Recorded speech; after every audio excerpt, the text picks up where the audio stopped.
The sun had barely risen when a young man named Adil stood outside the old carpenter's workshop, fists clenched, pride wounded, and frustration burning in his eyes. "Master Rafakat, why do I keep failing?" he asked. "I have talent. Everyone says I was born for greatness."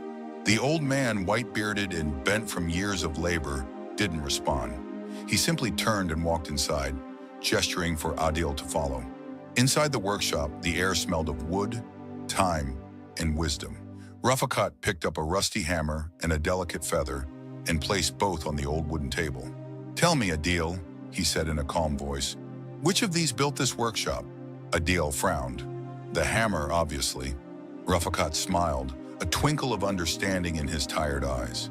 "And yet, the feather writes poetry, shapes dreams, and inspires genius. Do you know what that means?" Adil shook his head.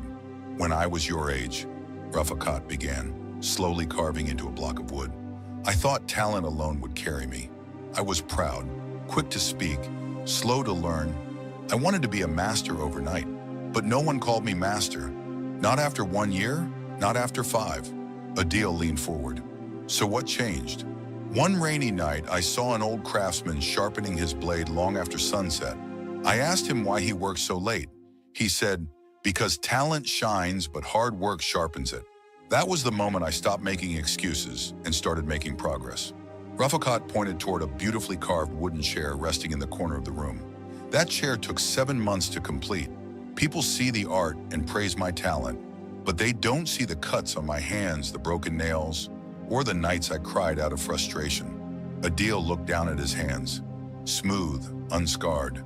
Hands of someone who dreamed big, but worked small. He reached out and picked up the hammer. "Teach me," he said quietly, "not to be the best, just to be better than who I was yesterday." Rafakat nodded. "Then your journey begins today. But remember, hard work doesn't promise fame. It promises growth." From that day onward, Adil came every morning. No more boasting, no shortcuts. Just quiet effort, focus, and sweat. Years passed. Adil opened his own workshop.